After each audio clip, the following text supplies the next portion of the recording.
Welcome to everyone who's joining us on Facebook and YouTube as well. Thanks for being here.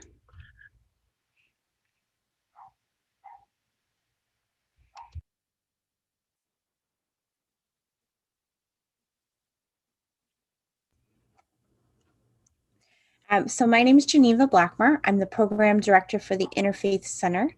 We're located at the Miami University campus in Oxford, Ohio, and our mission is to invite people of diverse religious, spiritual, and secular worldviews to participate in one another's practices in order to cultivate appreciative understanding and to build friendships and relationships, as well as to unify them around common moral, social, and ethical concerns in order to build a more just and equitable society for all people. And I'm really happy to welcome Victor Begg with us here today. Victor has worked tirelessly to show how much common ground exists between us. He believes in the power of simply talking to one another. Person by person and friend by friend, good-hearted people can change the world, he says. Our Muslim neighbors is an invitation to conversation, to learn about each other beyond the vicious stereotypes. Begg has built a legacy as a peacemaker, interfaith partner, justice advocate, community leader, community builder, organizer, forming coalitions, countering divisions, and a neighbor who continues to work tirelessly to bring people together. He'll talk about the needed work to continue building safe and welcoming spaces in a divided nation. Begg also writes about his immigrant experience of coming to America and building a successful business. And he has a book that he's going to be talking to you about that is available for purchase on Amazon and various other platforms. And I'll put some links to that in the chat. But for right now, I'm going to turn it over to you, Victor. So thank you all so much for being here with us today. I begin in the name of God, most gracious, most merciful, the merciful Redeemer of mercy. Thank you, Geneva, for this opportunity. And I want to thank everyone that's on. I had shared this information with my interfaith group here on the Treasure Coast, and a few of the responses I received. One was from Melinda from the Spiritual Center, Bob from the Environmental Living Center, and Steven. So I just want to thank everyone in my backyard also. Let me ask you, how many of you have a copy of my book? One. I know I don't see all the hands, so I'm assuming there are more than one. But have you read it, Tom? Well, he's all read it too. I mean, wonderful. Thank you. Then I don't have to speak. Yeah, well, for Tom, I mean. When I thought of writing an editorial piece on this topic of bridging, for building bridges, I had trouble focusing, to be honest with you. There are so many rifts tearing our societal fabric apart, social, political, and religious. The critical race theory is the latest one. So then, the other day I was watching the launch of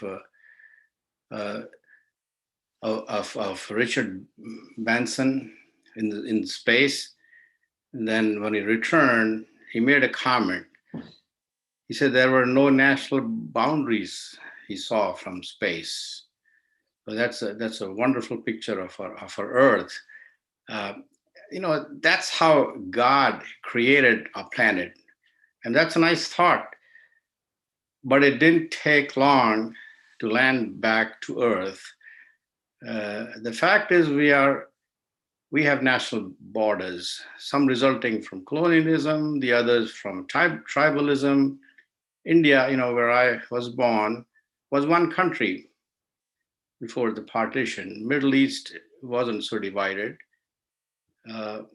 I was born in India at the intersection of British colonial rule and India's independence, I talk about the journey in the first chapter of my book. The global tribalism has other forms within nations. America, I believe, has a role to play if we can invent ways to unite. And as we Muslims say, inshallah, God willing. So our focus, I believe, is here, and that's my focus is here. Uh, since this is an interfaith center, and so I decided to stick to more of a faith-based discussion. But religion too is a source of divisions. It too becomes a political tool. Roe versus Wade is just one example. A committed belief system leaves little room for negotiation. In an interreligious dialogue, it is easy to profess we all believe in one God. The reality is, saying we all worship one God is questionable harmony. The true story is far more complicated. We have our individual doctrines to worship in our own diverse ways. The charity begins at home. As Muslims, we have sectarian differences. When they find out I'm a Muslim, people ask, are you Shia or Sunni? My answer normally is I'm a sushi. Actually, I have a chapter on that. It's I am a sushi, if Tom has read that. So I will quote the Quran. Chapter 10, verse 19 says, at one time, all people were a single community. Then they started to disagree. I refer to the story of Adam and Eve in my book. We all came from two. We are one family, created a single community on earth. But, Abrahamic faith, I know definitely in Islam and Christianity, we have the concept of Satan, which says he's our enemy. He started by misleading Adam. So I don't want to go into a theological discussion because, you may misunderstand. My book is not focused on theology. But let me quote chapter 16, titled God Loves All Colors. It begins with the quote from, this is the chapter in my book, a quote from the Quran, chapter 13, verse 22. Among God's wonders is the diversity of your tongues and colors. You see that on Hajj. It's actually on Tuesday. Tomorrow will be actually, some of us a little more observant will be fasting. And I refer to the story of Adam and Eve in the book also because it symbolizes the unity of humanity. I have performed Hajj and I see people all dressed alike, saying the same words. So the Malcolm X learned about Islam when he performed Hajj. The Prophet Muhammad had given his last sermon at the end of Hajj, and this is what he says. He said, your Lord is one and your Father is one. All of you are from Adam. An Arab has no superiority over a black, nor a black has over a white. He also said, it's the piety and God consciousness that makes one better. So I'm going to end my theological discussion at this point. And let's see if I can do this. I'm supposed to share my PowerPoint screen. Our son just helped me get there. So I'm going to see if it works. Does it show up? Yep, we can see it. Good. That's how do I go to the next slide? Here we go. Why did I write a book? That's a question every author is asked. First of all, my great grandfather has written his autobiography, and it's on internet. It says "My Life." That's my great grandfather. Our grandson was born on my birthday. The age difference between us is 71 years. So I thought maybe someday he would want to know the story about his grandfather. But then, I have been active in the community. I built a mosque. I organized a community. I used to chair the Council of Islamic Organizations of Michigan. I came here in 80s when there was no such thing as a Muslim American. Believe it or not, we were known as Pakistanis, Indians, Arabs. Among the Arabs, there were Palestinians, there are Yemenis or Egyptians, whatever. So I got involved, and people said you should write about that. And of course, my immigrant journey, building a business, raising a family, and so forth.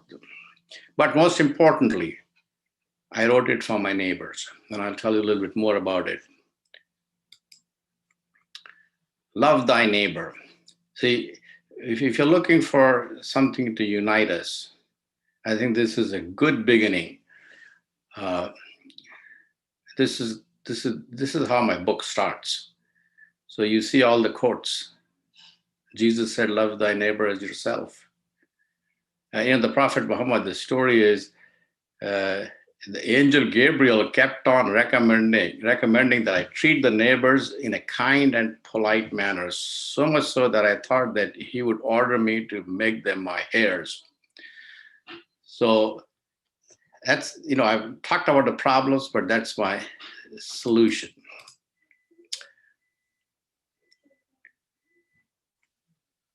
Muslims are our neighbors, they're co-workers, they're community leaders, caregivers, in many cases, members of our family. 60% Americans don't know their next door Muslim. And most Americans don't have a majority race. Now again, and I'm trying to focus on Islam and the Muslims. However, this thing applies across the border.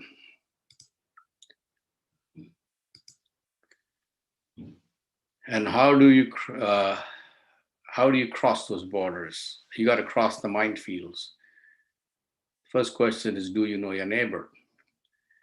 We live in a divided country. There are misconceptions, the fears, prejudices, myths. You know all about it. But it's all about knowing the other. And I was looking up another Pew study. There are 5 facts about neighbors in the US, in the United States. One, a majority of Americans, 50%, 57% say they only know some of their neighbors. Far fewer, 26% say they know most of them. Even in a digital age, neighborly interactions are still more likely to happen in person than via text or email. We are on Zoom, but neighborly interactions, I think it's a different story. That doesn't happen often. About 2/3 of Americans who know at least some of their neighbors, 66% would feel comfortable asking to leave a set of keys with them for emergencies. So, knowing a neighbor brings you, it develops trust. Social events among neighbors are relatively rare. I've got to tell you a story here. I came to retire here. Retirement is not happening for me. I'll talk about that later on.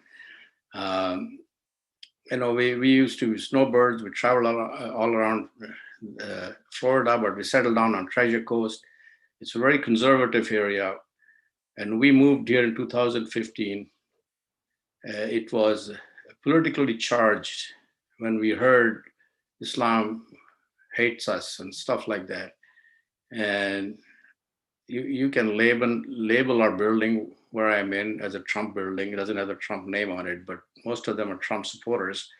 My wife wears a hijab, and we moved from a house we lived in an acre no neighbors. Uh, I knew people. I was elected on the school board. We had built a mosque and knew everyone. However, no neighbors. So now we are moving into a condo building with 90 neighbors. So obviously, we're a little concerned. My wife wears a hijab, and they have what they call it the Thirsty Thursdays. Now, they stopped that because of the pandemic, but at that time, the condo owners get together uh, and have shared meals. So we kind of tiptoed in there, and it was unbelievable what a reception we got. And my wife is now on the welcome committee. Uh, the point I wanted to make, uh, knowing the other makes a huge difference. The perceptions, and I'm talking about the Muslims, but even political differences are foreign to people. They don't know one who believes what they believe and what they understand. It's almost like they're from another planet. Cultural difference. Now the culture is playing a very important role in the political divisions. Un-American. We'll make America great again, right? Anti-pluralism. Well, sometimes we blame the other side. Liberal in values or conservative values. Well, as far as a Muslim, we want to enforce Sharia. 1% of the population is going to change the United States Constitution. If you believe that, or we're a monolith as Muslims, or we're not, nor are the Americans. Doesn't matter what party they belong to. Okay, well, I think I'm going to go to the next one here. You got it. So there is a history behind these things, and again, these are related to the Muslims. However, you will find a similar trend in or issues among the general population. The book I wrote is a window into my life, and it's all its vulnerabilities offers a window into daily life and beliefs of ordinary Muslim Americans. You get to know who they really are.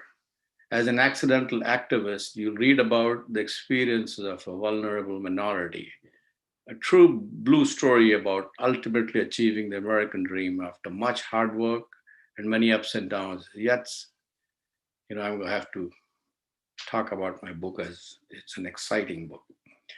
So, and I say that because, I'm here on the Treasure Coast. I live in a condo. The view you see behind me, that's actually a painting, but that's been duplicated from my front balcony. So alhamdulillah, as you say, with God's uh, blessings, I came here to this country in 1969, 70, and have been able to achieve the American dream. This is what my publisher says, and I believe my publisher. Knowing one can be as easy as enjoying dramatic, sometimes suspenseful, and you can read that. It's about my book. It talks about in the Hillbilly Elegy. I don't know how many of you have read that book. It's very similar to my story in many ways. However, the guy who wrote it, the bestseller, is now running for the Senate. Let me finish off this and then I'll answer Dirk's question, if you don't mind, Dirk. I'm going to finish. I'm not going to keep this thing going all through my presentation. So everything in this book really happened. No names have been changed. Readers may find their own family. And I run into our condo building, and they're so nice. They organized a book event for me, and people came to me.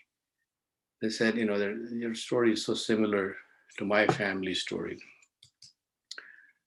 Chapter 1, I'm an accidental activist. What does that mean? I'm going to look at the time here, 3:21. Okay. I came here in 1970s, and as I said, the Tom was shaking his head that he knows. We weren't known as Muslims. And then I ran into them as Muslim Americans. And then in the early 80s, the first 10 years I was going to school and all that. So I met my wife. She came from a different background. She was the highest caste Brahmin Hindu. Now she wears a hijab. That's on her own. I never forced her to do anything. So anyways, we met in school, started a business. The 1980s, the Imam Khomeini's Iranian Revolution started. And we were all over the news.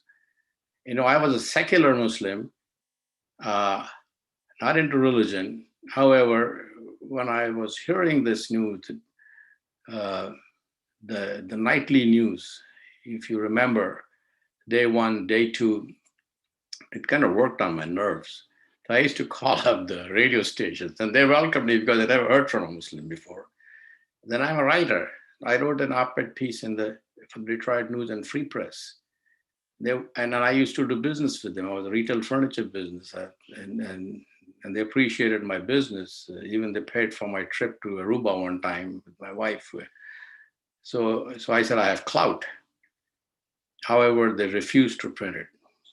I think the problem was primarily because they didn't know who's this guy. They never heard of a Muslim American. But I was adamant, so I said, I'll pay for it. Guess how much they charged me? $13,000. Now, the same newspaper, the Detroit News, 2009, recognized me as Michiganian of the Year. So, an accidental activist, and I organized and built the community. So, I had to write about my life, a window into my life, for the next generation of Muslims and for the neighbors to know. Well, Lady Liberty beckons, and there are some of the quotes here.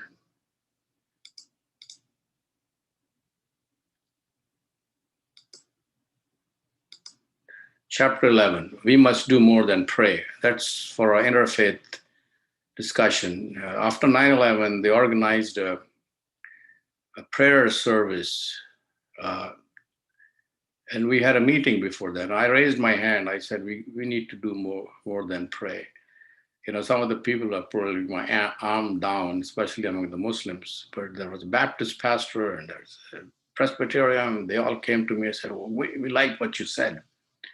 So now it's Interfaith Leadership Council, Metro Detroit. If you Google, you'll see they're doing a wonderful job. So my interfaith work, that's the longest chapter I have. My publisher, they wanted to ensure that I wasn't lying. So they interviewed 25 people. So they're really good stories about my interfaith work. Muslim Republican in the Trump age. I write about it. I've written 2 editorials and what I like my party to be. They may want to call me Rhino. But, I think there were many values in the Republican Party Muslims identified with. Let me move to the next one. Passage to India. God has put much love on earth. We all know about it. The Muslim community is what is happening in America is happening in India. We had what we call the Ganga Jamni culture. My wife and I now, if you go back to India, we're going to have a real problem because interfaith marriages, if a Muslim marries a Hindu, they call it a love jihad. If a Hindu man marries a Muslim, I guess that's okay. We're unfortunately, the divisions are global and it's politics that drives it. But I have 2 chapters on India. So these are a couple of book reviews. I got a little award here. So if you do want a signed copy, we can arrange it. Otherwise, it's available on Amazon and everywhere else. Walking Along the Shore. Now, I want to read a script from there, but let's see what time it is. 3:26. Okay, I said I'll speak for about 30 minutes, so about 25 minutes. Just quickly, I'm going to read this. It's the only script I'm going to read. And I quote scriptures. Again, it's in a spiritual format, not theological preaching. Chapter 19, Walking Along the Shore. Come, walk along the shore with me. The Creator's signs are everywhere in nature. This is the kind of invitation most Americans are comfortable accepting. While a growing number of men and women feel alienated from organized religion, millions of us discover God's sign when we walk in the natural world. Recent Pew research confirms this. Americans have become less religious in recent years by standard measures, such as how important they say religion is to them and the frequency of religious service attendance and prayer. But at the same time, the share of people across a wide variety of religious identities who say they often feel a deep sense of spiritual peace and well-being, as well as a deep sense of wonder about the universe, has risen. Walking along the Atlantic shore, that's easy to understand. A few steps along the sand, and I feel God is close at hand. I can relate to the Creator without confining that awareness to a single word or image. Nature's language speaks to me like a second Quran. Waves roll toward me, then recede into the vastness of the sea, just as the Creator reaches out endlessly throughout our lives. How can I believe in something I cannot see? When I peer into the eastern horizon, I cannot see Africa. Yet I know that vast continent lies just over the horizon. Human sight is limited. I glimpse the hazy line where the heavens and the ocean meet, and I wonder, what lies beyond? What lies beneath? What lies above? God encourages us to reflect on the world's great waters. Let me close this thing.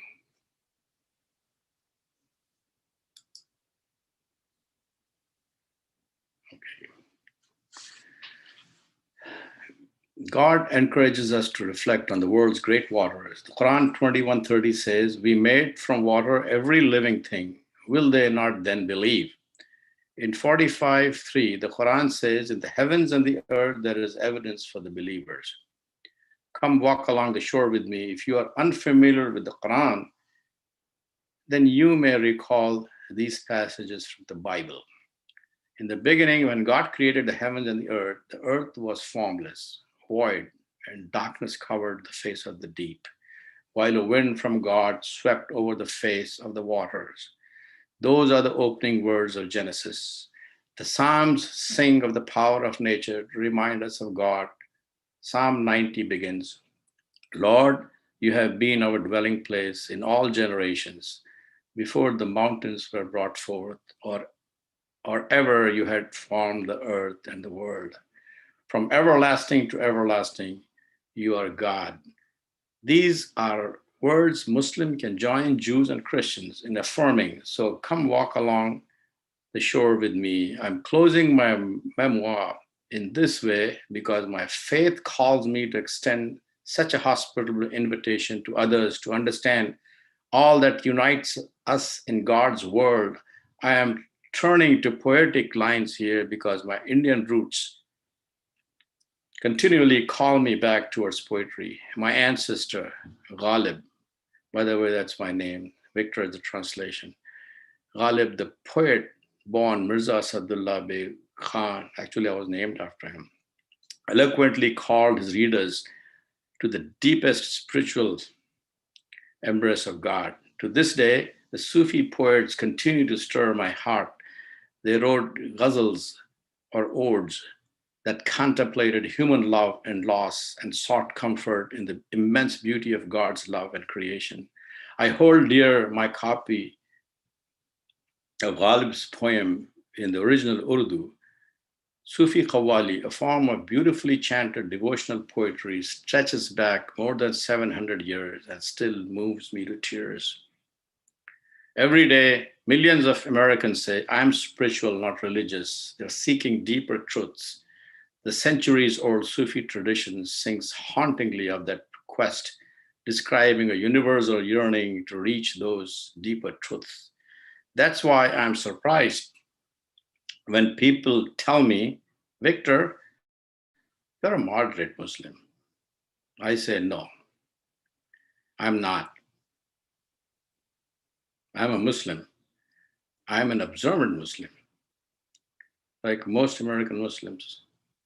At the moment, our approach to the faith may seem moderate to you because of the crazy acts of extremists who have misused the name of our faith. I go on to explain that I have been inspired by the great Sufi teachers and that I see no barriers that should prevent us from seeing Shia and Sunni Muslims as brothers and sisters. Extremism has no place in Islam. I say, the Quran says so. Read chapter 2, verse 143. We made you to be a community of the middle way, so that with the examples of your lives, you might bear witness to the truth before all mankind. The Prophet Muhammad specifically warned his, that's a few more minutes.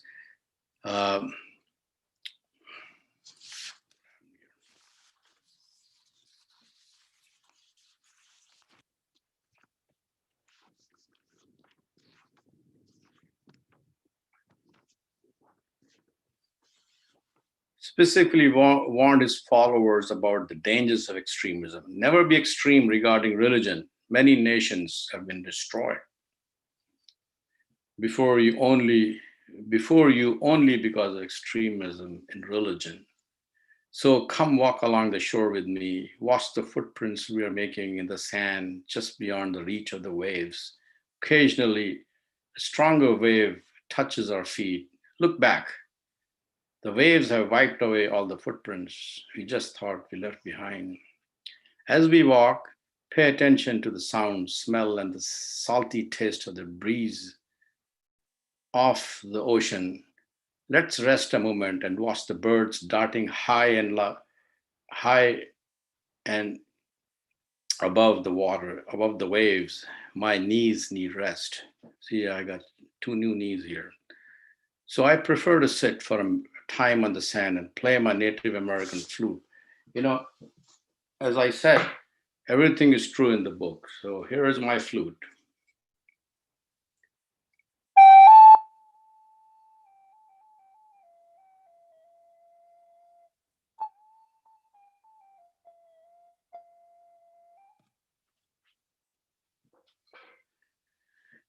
As if answering my call, a flock of small sandpipers move back and forth on their thin legs.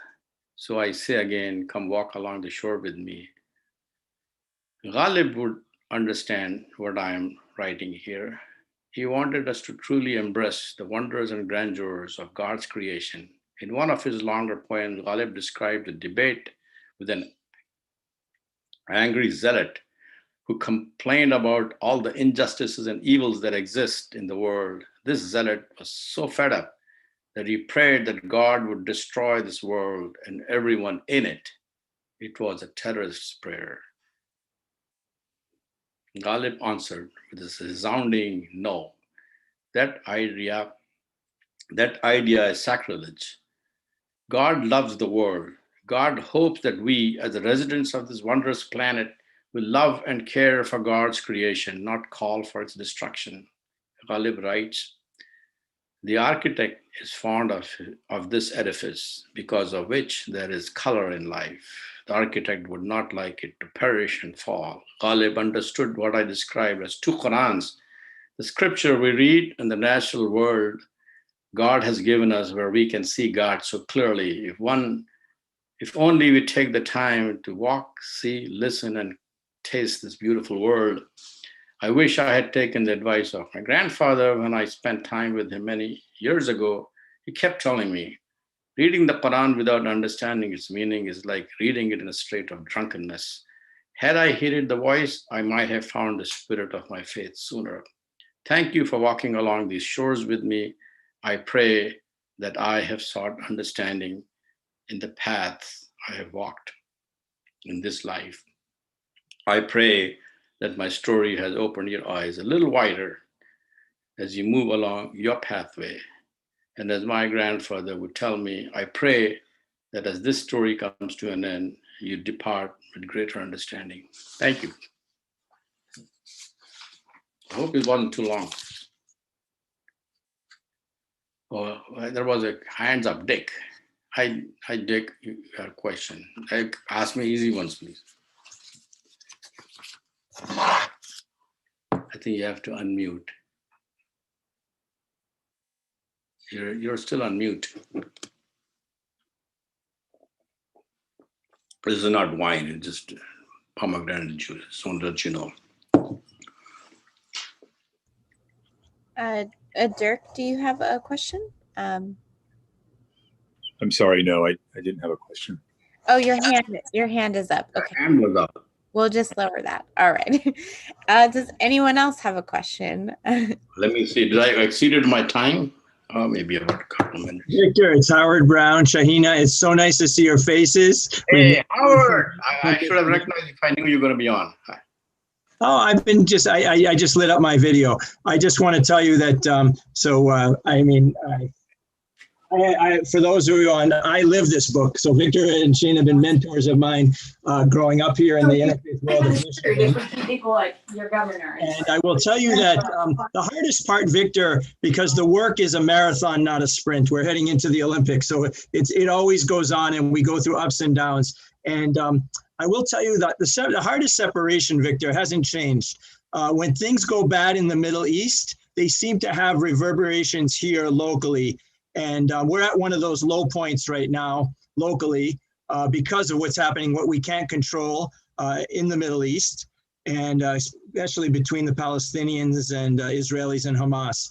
And so we haven't solved that yet, Victor. We're still learning. We're still going forward. But I will tell you that the trusted relationships we've built over many years, they exist. They're real, and these are the things that hold us together. So I want to thank you for that. Well, you know, I'm very well aware, and I want to work. I will call you on that. I think these things pass, and it is not the first time it has happened. When it happened once before, if you remember, David Gathharf was the executive director. Sure. And we ended up. I was the spokesperson for the Muslim community. We ended up on the front page of the Detroit News. And of course, you know, when Palestinians, I feel strongly about their plight. So I had to say what I had to say. And David said what he had to say in his advocacy role. Well, later on, we talked. And he said, I hope we didn't find like we were fighting, you know, and we understood our advocacy role and the community relations role. And it's so unfortunate what's going on. Actually, I think of starting a new book called Addressing the Elephant in the Room. So, and I have other stories that are more heartening. And, you know, when I ran for the school board, I teamed with Mindy Nathan, and we ran on a Muslim-Jewish ticket. Mm-hmm. And we took, you know, that story is in my book, by the way. So we took ads in the Muslim Observer and the Jewish News. And we're still friends. He just had a granddaughter. And then the reason he said we were running together because our kids go to school together. You know, that comes first. What's happening in the Middle East, you know, we can't change that. We pray that things change. The city of Jerusalem, I've been there 3 times. It is the city, its name, it's Yerushalayim, means city of peace. Dar es Salaam is in Arabic, city of peace. It's designed to be a city to unite us. However, unfortunately, it's a source of division. you know, so I don't know what else to say, but thank you for your partnership, Howard. And thank you for strong here. We learned a lot from you, Regina. You left you left a great legacy that we carry forward. So I just glad to support you, and always good to see you. Let us know when you're coming back to visit. Hopefully you'll sell some books. Absolutely. Good comments. Victor, I have a question for you. I am the Interfaith Relationships Committee Chair for the Boy Scouts in Kansas City. And we actively seek our boys and parents, I should say our kids now and parents, seeking relationships with other faiths and understanding other faiths. So we have about 27,000 kids and the equivalent of 50-some thousand parents that we could reach out to. How do you see us best reaching out to these young people and their parents and giving them an opportunity to understand the Muslim faith? You know, the kids, they get along, they don't have problems. You know, we believe we're all born we in a natural state. What makes us what we are is what happens towards as we grow and influenced. So depending what age of kids, and I've never seen real problem when I've spoke at the Chicago University one time, where a rabbi and I, it was organized by the Muslim and Jewish students together. And after, and I think I talk about that too in my book. I have lots of stories to tell. So, you know, after the event was over, it was time for sunset prayers. The Muslim kids gathered to pray, and the Jewish kids were there observing. You know, it's just, they get along fine. It's the parents you got to worry about, really. Unfortunately, this, what Howard talked about,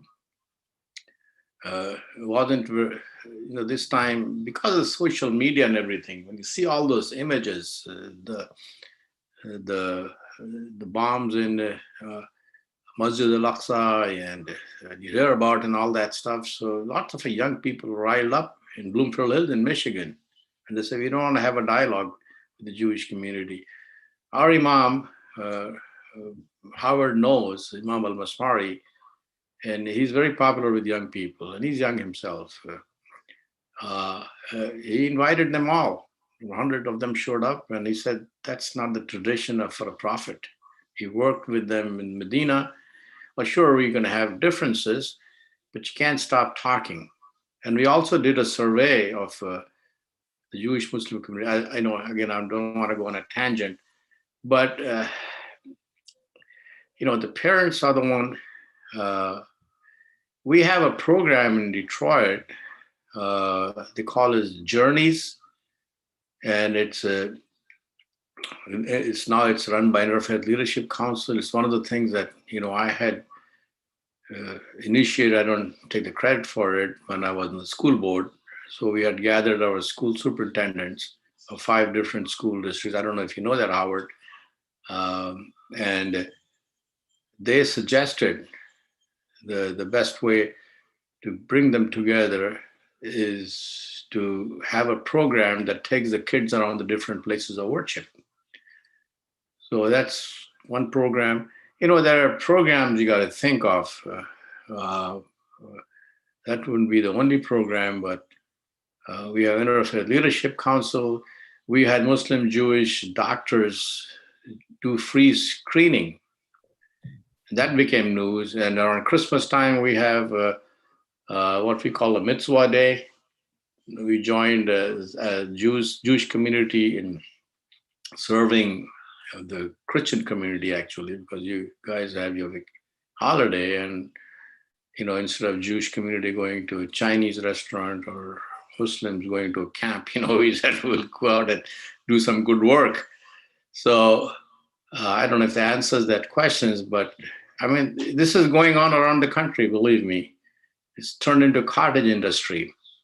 And people, the recent poll I saw, and I shared that with Howard, in Israel, they want peace with Palestinians. The really, that's what people want. It's if you offer the solutions, the opportunities, you will see. We have Interfaith Leadership Council. If you write it down, a metropolitan, if you Google it, they got a bunch of programs on there. Treasure Coast is kind of quiet area, actually my Jewish partner, Brenda Rosenberg, and I, we produced a documentary. Send me an email, I'll send it to you. Those are the other events you can invite people to watch a documentary. And it's not focused on Muslim Jewish, it's focused on bringing people together. The title of that is, what is the Abrahamic, you remember, Howard? The documentary, it was actually Children of Abraham. Children of Abraham. That was actually broadcast by CBS, sections of it. So there are so many things you could do. Well, Victor, I agree with the fact that the kids get along better than the adults. They accept one another. I do wonder if they understand the differences, and if there's a good way to communicate the basic differences between the different faiths, such as Muslim and Sikh and Hindu and Protestant and Christian. See, again, and as I mentioned earlier, you're saying we all worship one God. It's not really, saying that, okay, we're all the same. We're different. What we need to teach is we appreciate differences. God created us different. If you wanted, he would have made everybody look like me, then there would be no variety and pretty boring. So it's a sign of, we call it a sunnah of God Almighty, that He created us different colors, so we appreciate each other, not hate each other. So if they have that spirit, and as I read my last chapter, you can see there are a bunch of other things. I don't want to read the whole chapter here, but there are commonalities if you focus on that. Otherwise, differences are going to be plenty within our families. There are, So, if I answered that question. Thank you. Are there other questions? I'm looking at the chat here, Yeah, you're also welcome to type your question in the chat if you're more comfortable doing so.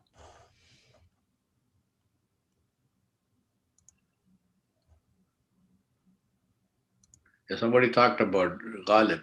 Ghalib is, you just Google him, Ghalib, poet Ghalib in India. You'll see.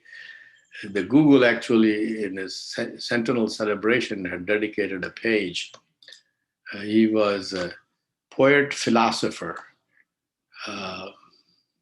When he's on my family tree, way back, India, I want to read about, I've written something down, if you don't mind. But somebody can ask me a question in the meantime. I've written down about India. Okay, it's in my book. I have a chapter called Passage to India. India is a land where many of the world's faiths were born: Hinduism, Buddhism, Sikhism, and Jainism. Zoroastrians have lived in what is India today since ancient times. Christians believe that one of Jesus's original 12 apostles, Saint Thomas, carried the faith to India not long after Jesus' crucifixion. Muslims have lived in India since the early years of Islam, when merchants arrived on its shores. vibrant Sufi and mystic traditions associated with India. Jews found India a refuge in a challenging world. Taj Mahal, a Muslim king's gift of love, couldn't have been built without Hindu-Muslim labor. You know, it's again, what's going on in India today, it's really unfortunate. And it has nothing to do with Hinduism. It's a cult called Hindutva, Hindu. I can put it in the chat. Google that. It's extreme version of every religion. You know, we have ISIS. I mean, I'm going to do everything I can to distance myself from that. Hindutva. It's a Wikipedia. You can look up that term. So it's the people that destroy its largest democracy in the world. So that's one of the things that I work on these days. Oops, what happened here?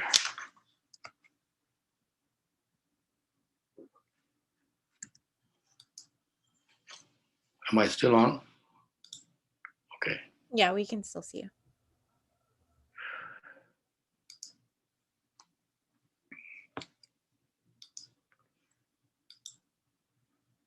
Any more questions, thoughts, criticism? Kali raised her hand. Kaifi. Kathy, yes, yes, thank you.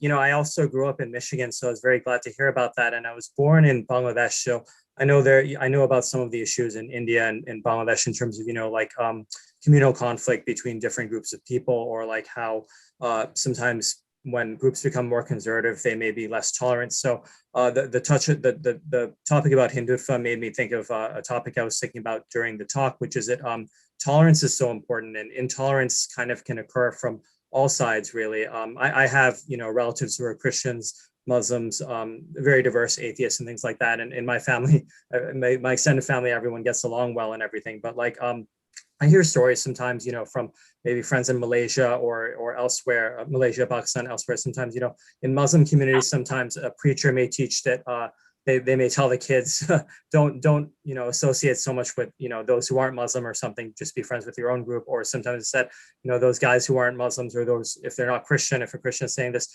they're not going to heaven or something. So in some of the more traditional groups, we still hear, you know, acts of intolerance like that. And I know in interfaith communities, nobody speaks that way. Everybody's very tolerant, understanding, but since there are still elements of intolerance, how can we bridge that, especially also between Abrahamic religions and, you know, maybe non-Abrahamic, like Buddhist, Hindu, pagan, atheist? There's a bigger divide in beliefs. So, you know, not everyone may believe in that we're all from God or something. But I like what you said about nature, because one of the things we can all relate to is we can all love nature. We all want to preserve the earth and see its beauty, and everyone believes in the golden rule, I think. So I'd be interested. I feel the divisions existed from day one.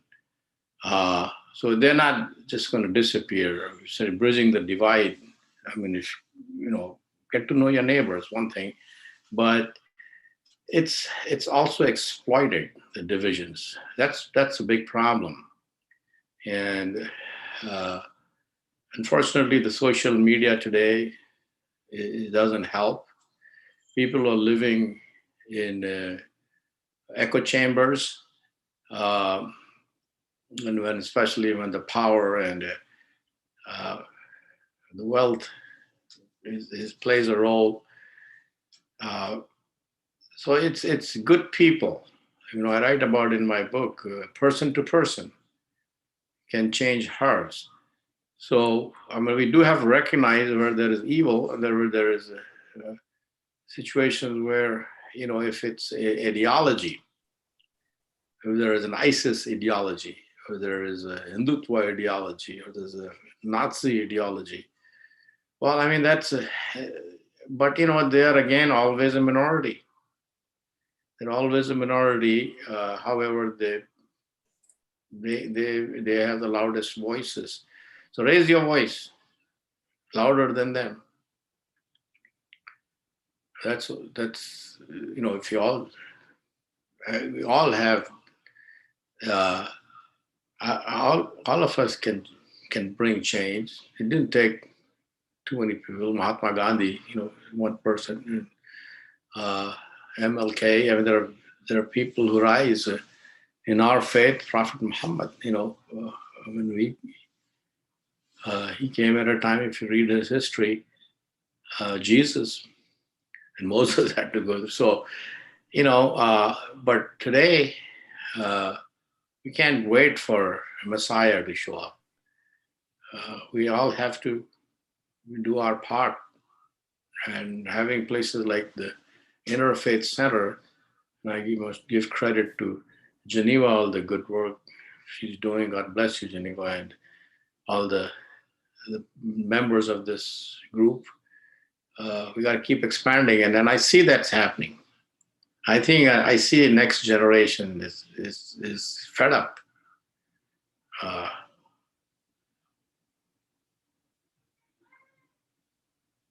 Thank you very much.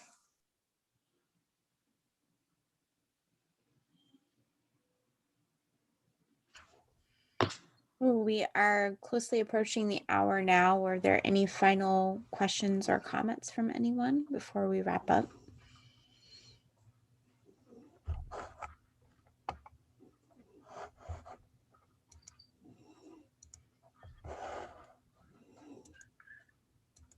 Nope.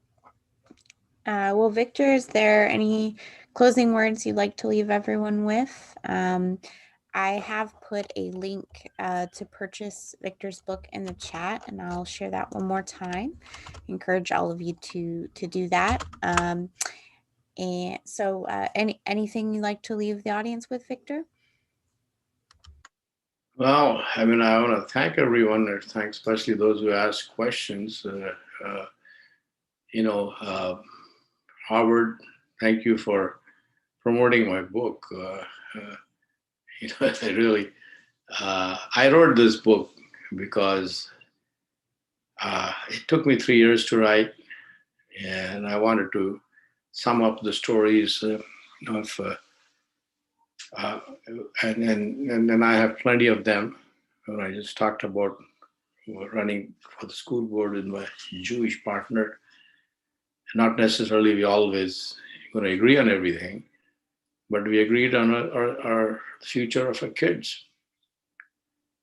She just shared me the information about a little baby granddaughter, and our son Yusuf, he was here earlier, helped me navigate this Zoom system.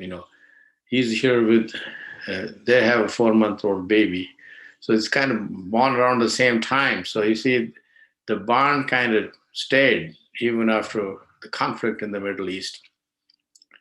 So we developed those relationships, and the relationships we developed here on Treasure Coast with the interfaith community within our own building here are just incredible. And until now, people didn't know a Muslim, but we reached out. So everyone has got to reach out.